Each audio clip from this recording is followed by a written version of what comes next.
Have you ever heard the name Dracula? Most people think of a vampire who drinks blood, lives in a dark castle, and never dies. But did you know that Dracula was inspired by a real man? A man who lived in Europe more than 500 years ago. A man who was so feared that people thought he was not human. A man whose name still sends chills through history. This man was Vlad the Impaler, a ruler from Romania.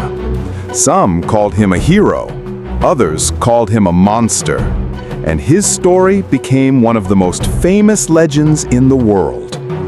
Vlad was born in the year 1431 in Transylvania, a region of Romania. At that time, Europe was not safe. Kings and princes were always fighting. Powerful empires wanted control. One of them was the Ottoman Empire, and the other was Hungary. Vlad's father was called Vlad Dracula. He was part of a secret knight order called the Order of the Dragon, created to protect Christianity in Europe. Because of this, people gave his family the name Dracula, which later became Dracula. But Vlad's childhood was not peaceful. When he was a boy, he and his younger brother were taken as hostages by the Ottoman Empire. They were prisoners for several years. During this time, Vlad saw war, cruelty, and fear. These experiences would shape his mind forever.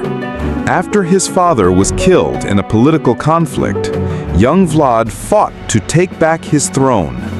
He became the ruler of a small kingdom called Wallachia. But ruling was not easy. Enemies were everywhere. Noble families who wanted his throne, and powerful armies who wanted his land. Vlad knew one thing. To keep his kingdom safe, he had to make people fear him more than they feared his enemies. So, he used terror as his weapon. And this is where the story of Dracula begins. Vlad ruled with a strong hand, but he was not like other rulers. He wanted people to fear him more than death itself. How did he do this? He used a punishment so terrible that people still remember it today. This punishment was called impaling. What does it mean? Impaling was putting a long wooden stick through the body of a person and leaving them to die slowly. It was one of the most painful ways to die. Vlad used this method again and again. He punished thieves, traitors, and even his enemies from war. Soon, people began calling him Vlad Tepesh. In English, this means Vlad the Impaler. For example, once an army of the Ottoman Empire attacked his land. When they marched forward, they saw a terrible sight. Thousands of soldiers impaled on wooden stakes, standing like a forest of death. The attackers became so afraid that they turned back without fighting. Vlad believed that fear was stronger than weapons, and for a time it worked. His enemies trembled when they heard his name. But here is the strange part of the story. To some people, Vlad was a monster. To others, he was a hero. Why? Because although his methods were cruel, he also protected his land. He fought against the Ottomans, one of the strongest empires in the world. He kept Wallachia safe from invaders. For ordinary people, life under Vlad was strict but safe.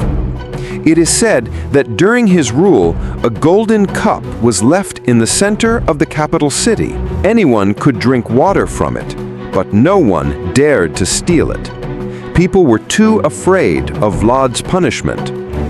So while outsiders told stories of horror, some of his people respected him. They saw him as a leader who brought order in a dangerous time.